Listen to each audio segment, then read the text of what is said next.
Hey,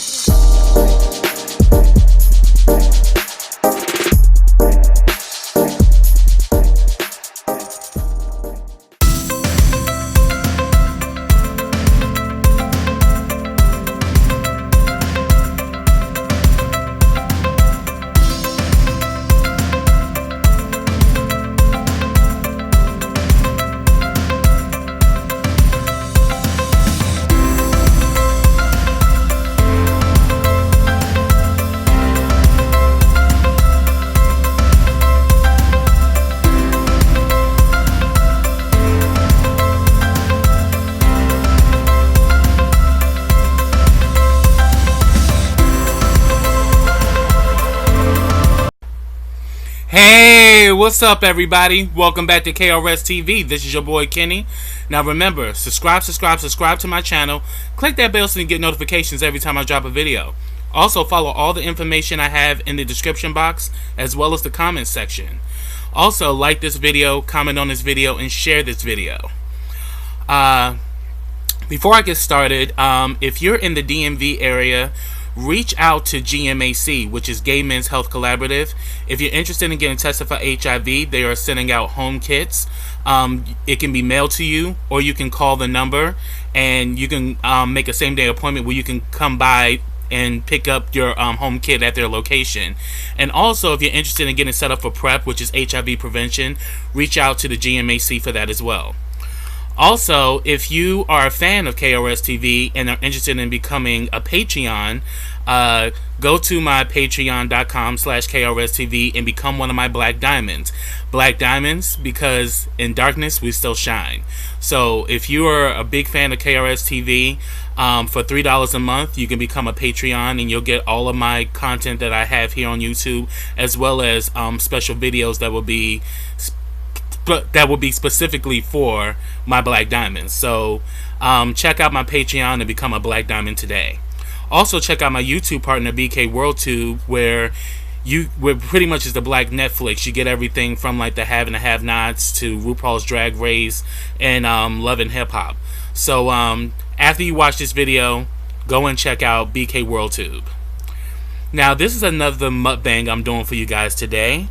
What I have for you is chicken tortellinis. Actually, one of my favorite pastas. I love tortellinis.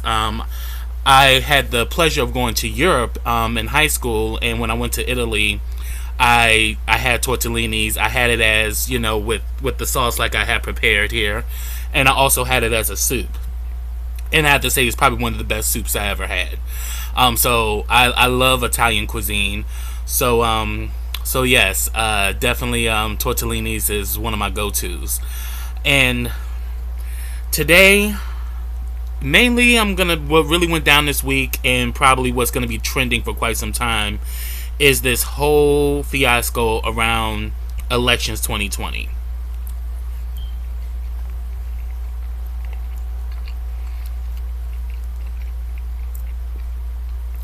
And also, I also topped it with Parmesan cheese as well, so everything. Well, it's been confirmed that Joe Biden will be our 46th president, which will make Kamala Harris the first black woman to be vice president. So this is a serious historical landmark. And of course, you know, Trump's camp, you know, they definitely want to recount. So I would say this whole situation involving the elections is not going away anytime soon.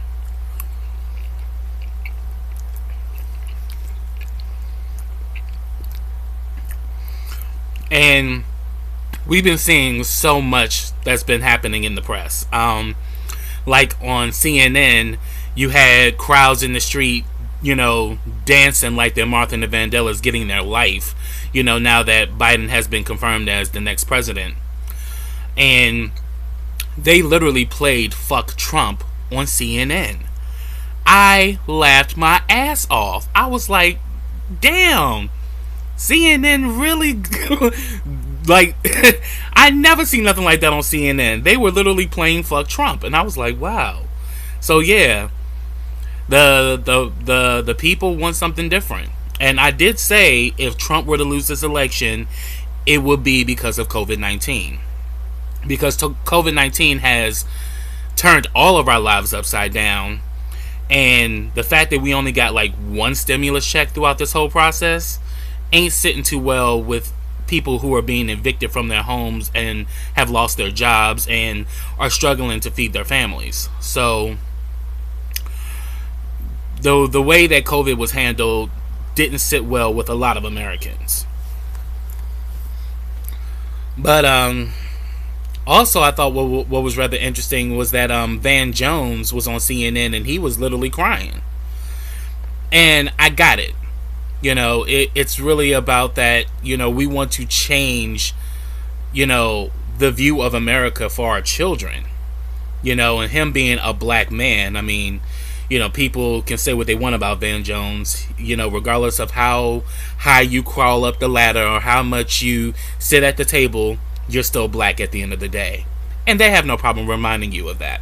But he was talking about, like, now my sons and my children can see themselves differently, and I got where he was coming from with that, and that was very deep. But yeah, as I said, this situation with the elections is not going away anytime soon. And to be honest, the fight is just begun. I mean, because there are a lot of deep-seated issues within the American structure that has to be revamped and it has to be dealt with. Mainly the treatment of black people in America. I am a big component for black excellence and black ownership. And policies have to be changed that actually enhances the state of black people in America.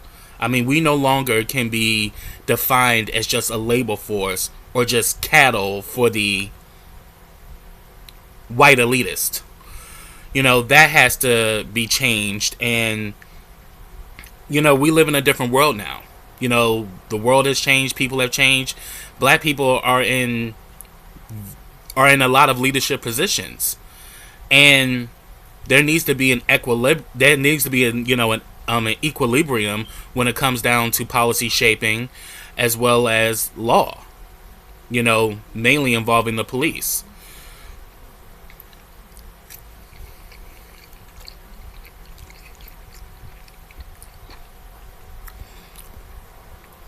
But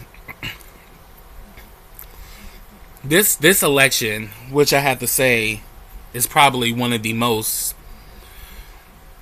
controversial elections in American history, as far as I'm concerned, because it's happening during a pandemic. You got literally right versus left, and people's the leadership of our country really depends on this election as to what direction we're gonna go in. Whether we're gonna stick to the status quo or are we gonna create something new. And my hopes for Biden and Kamala is that they live to their word, that they're not, what's typically known as the white liberal, train where they get you, they go out to rally all the black voters and the minority voters, just to get the numbers, and then once they get in there, they have their own agenda that doesn't involve them. I hope that they realize that it's because of black people as well as our, Latin brothers and sisters, minorities of America are the ones who put you in position. This is something that the old standard of politics, has to change too. You now have to live by your word and actually say what you mean and mean what you say.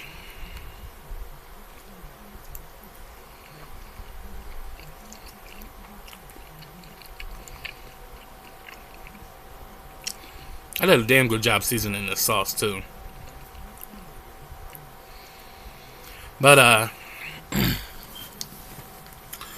yeah, because this one is not going to be too much of a long video, because mainly that's the main thing that happened this week as far as I'm concerned. The elections, I mean, the anxiety of waiting to see who's going to win, to see what the numbers were looking like, because at one point Biden had the highest numbers, then one point Trump did, and it was just like a back and forth thing, and everybody was literally on their seats. I mean, literally on the edge of their seats, wondering what's going to happen. I, for one, decided not to give it that much thought. I was like, whoever's going to win, who's going to win, and we just have to deal with that. I mean, because those of you who know me, I'm a non-affiliate, so therefore I'm neither Republican nor Democrat. And I'm okay with whichever party was going to win, because the truth be told, the real issue that I'm concerned with is black ownership, as well as, you know, the change of code as far as the police force and how they deal with people of color. So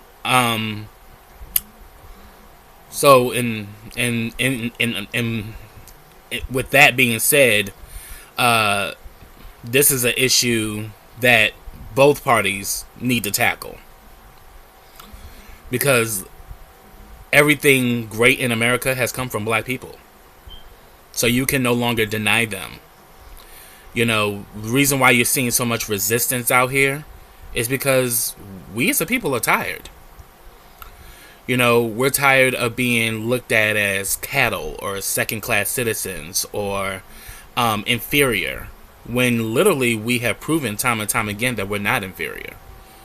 But it's something that as policy is not acknowledged.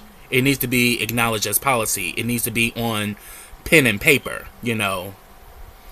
It needs to be a form of action that, you know, we can no longer inflict policies that discriminate against a people or discriminate against a demographic. You know, we need to shape policies that's going to affect everybody to the highest regard. Because America is a cesspool of different nationalities.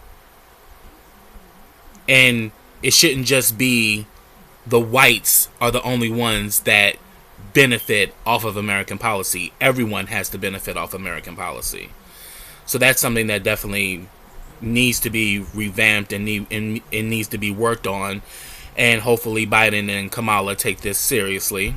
Well, you know, President-elect Biden and, you know, Vice Presidential-elect, you know, Kamala Harris, that they definitely take these issues seriously.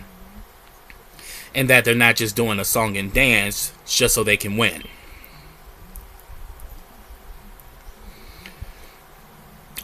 So that's pretty much what I have, y'all. Get down in those comments and let me know what your thoughts of the current situation right now with the elections. I mean, with the mail-in voting and all of this that's going on. Because, as I said, I don't think this is going away anytime soon. And it's interesting to see what's going to happen between now and January 20th, 2021, when Biden will be inaugurated as the 46th president of the United States. So get down in those comments and let me know your thoughts, y'all. Definitely like to hear your thoughts on this situation. I definitely thank you guys for your love and support. And all I have to say is that I'm just going to keep my eyes and ears on this situation and just really be focused as to how this whole scenario is going to play out. So until next time, everybody, take care.